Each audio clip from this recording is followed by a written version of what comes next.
Meeting শেষ করে আসছিল, এসে তাদের সাথে কথাবার্তা শেষ করে বাসায় আসছে। রাত 9টার দিকে তাকে কে বা কারা তাকে ফোন দিয়ে ডেকে নিছে। নেওয়ার পরে আমরা তাৎক্ষণিক আমরা কিছু বুঝতে পারি না, হয়তো বা দেখা গেল যে আমাদের দলীয় কোনো প্রোগ্রামে দেখা যাচ্ছে বাইরে গেছে, এমনটাই আমরা আশ্বাস করছি।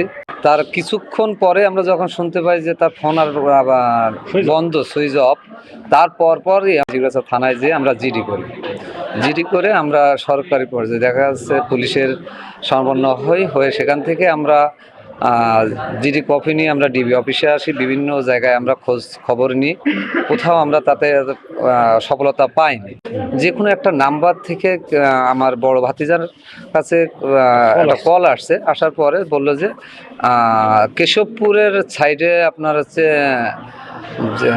মাইকেল মধুসূদন দত্ত ওই সাইডে আপনার পড়ে আছে। আমরা বলতে পারছি না নির্দিষ্টভাবে যে কে বা কারা করছে, কারণ হচ্ছে আমরা এটা পুলিশ প্রশাসন এবং দেখা যাচ্ছে ডিবি সরকারি পর্যায়ে ওনারা দেখবে। রাসেল, ওনার বয়স অনুমান 35, এমন একজন ব্যক্তি পুলিশের এসকর্টে এবং তার আত্মীয় স্বজনের সহিত 3টার পরপরই আমাদের জরুরি বিভাগে আসেন।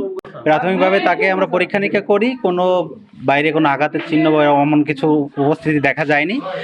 রোগী একদম অজ্ঞান না, কিন্তু তার ভিতরে কিছুটা জড়তা ছিল। একজন মানুষের স্বাভাবিক সেন্সের যে লক্ষণ সেটা পুরোপুরি তার ভিতর ছিল না।